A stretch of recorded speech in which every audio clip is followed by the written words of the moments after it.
Hello, we're the Rices.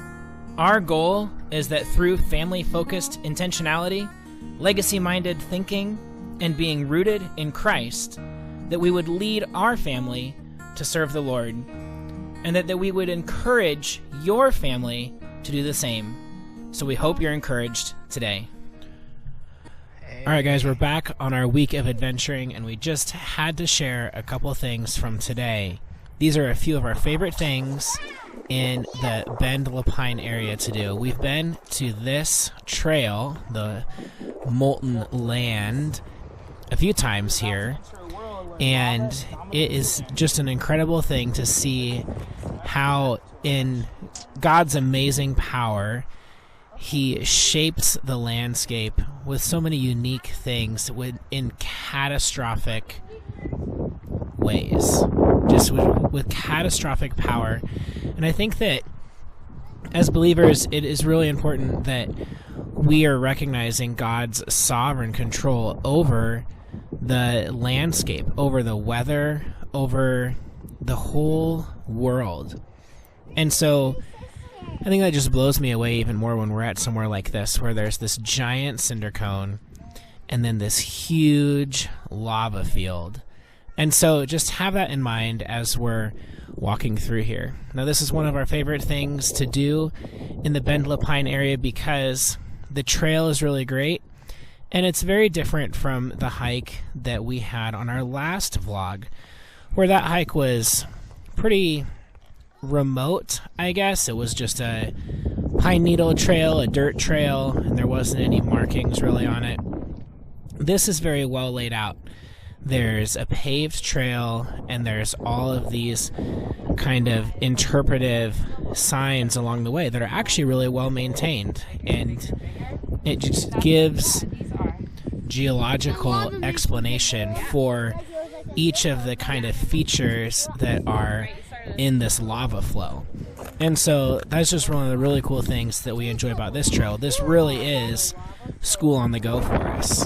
It's a great experience to see just the striking beauty that comes from even catastrophic events in history. One of the things you've seen a few of here are these trees that somehow, in resilience of how they were created, managed to grow what looks like straight out of rock. But they get one root that finds its way to a water source, and they persevere. They grow slowly, but they grow. It's pretty amazing. Another cool thing about this trail is a lot of places that you go, you kind of get to see what the landscape is from a distance, and this trail, really, you feel like you're walking through the landscape. So here we're looking up at the cinder cone at where this lava came out and flowed down this channel and then flowed all the way from this location to the Deschutes River. And so it's just it's a cool thing to be able to have the signs, have the interpretive posters there to help you teach the kids what they're really looking at. That it's not just big piles of rocks, but that there really is a story that they tell, a story of history, a story of how the landscape was developed. And it's always a good opportunity as believers in the Bible and as parents to kind of find the way to bring together the geological science of what you're looking at with how would this relate possibly to the biblical account of history. What do you see? So this, one of the things they say is that this erupted 7,000 years ago. Well, as believers in a young creation, in a biblical creation account, 7,000 years ago doesn't sound right, but it's kind of fun to talk with the kids. Like, do you think this happened before or after the flood? And you don't really know that, but it's an interesting thing to be framing our conversations when we're looking at nature, when we're looking at history, with how do those things fit in with the Bible. Now, overall, this isn't a very long trail. It's a little uphill from the parking lot to this viewpoint. But let me tell you, if you guys go here, it is well worth it. Just a beautiful view. There's a map that shows you which mountain peaks you're looking at in the distance there. The sisters were in the clouds to the right. Mount Bachelor is the main large mountain that you see out there. And it just really, from this vantage point, shows the immensity of the amount of rock that started as lava that flowed all the way from this cinder cone to the Deschutes River. And so here we get to walk back out. There's this ancient tree that the trees grow in this spiral twisting fashion because their roots don't symmetrically get water. It's pretty interesting. Then a short walk or drive from there is falls on the Deschutes River. So it's 4 miles from the parking lot at the Lava Lands to this trailhead. And there's a beautiful bike path that you can ride. We've done that before, but it is all downhill. It's downhill from the Lava Lands visitor center to this trailhead for the falls. So we jumped in the car, drove 4 miles down the road, and then it's just a half mile out to Benham Falls on the Deschutes River here. And it's kind of a cool feature. When we're up on the cinder cone, they talk about how the lava flowed downhill to the Deschutes River. And then here in a couple of spots, you can see the edge of the lava flow right up against the river where it actually shaped the river's course.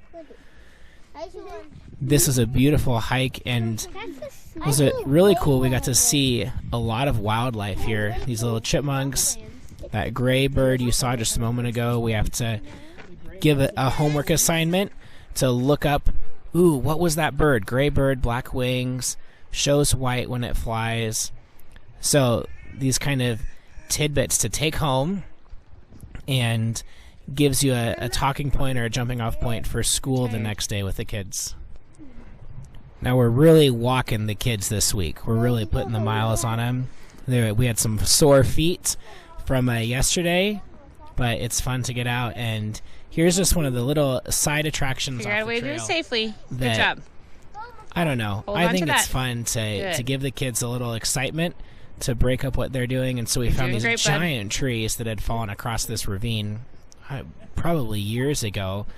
The one was starting to get a little dry rot around the outside, but it was fun to watch the kids kind of decide what was safe, what wasn't safe, and do a little off-trail adventuring in a way that, of course, isn't destructive to the natural habitat of the forest there, but creates a little sense of adventure and some excitement. And Jesse here decides that's enough. That shorter one's tall enough for me. But get a little fun, get some laughs, and then get ourselves back on the trail towards the waterfall. Now, the falls here, this is part of a pretty extensive trail network that's in the Sun River area there between Bend and LaPine. And the trail we're walking to the falls here actually goes quite a bit further up the river or down the river. And today we just wanted to take a quick jaunt up the river and see the first falls that we came to there. Now here's where one of the many places where you could see the edge of the lava flow, and it's just immense. Not just how far that lava flow expanded, but how thick it is that it just formed the banks and rerouted the river altogether. So much wildlife on this hike. It was really, really fun. Look at this cute little guy. He's putting away the food up on the rocks there. Now the river really picked up some speed here, and I don't know, one of the most thrilling things to me is just hearing the rush of the water as you're coming to your destination, and it really cranks up the kids too. They get so excited to make the final push to what your destination is. As always with things like this, I don't know, I think when I see something in creation like this that is moving with so much force and so much power, and the water is coming from the mountains and flowing to the ocean. It's just amazing to know that all of that is in the hand of God, that He created each bit of the landscape, that He formed the earth in that way. And it's just a really great thing to experience, and another opportunity to be out and just enjoy the beauty of a beautiful day, and to teach the kids science and to speak of the Lord together. We hope it encourages you. Check out these areas if you're in the Bend LaPine area. Have a great day.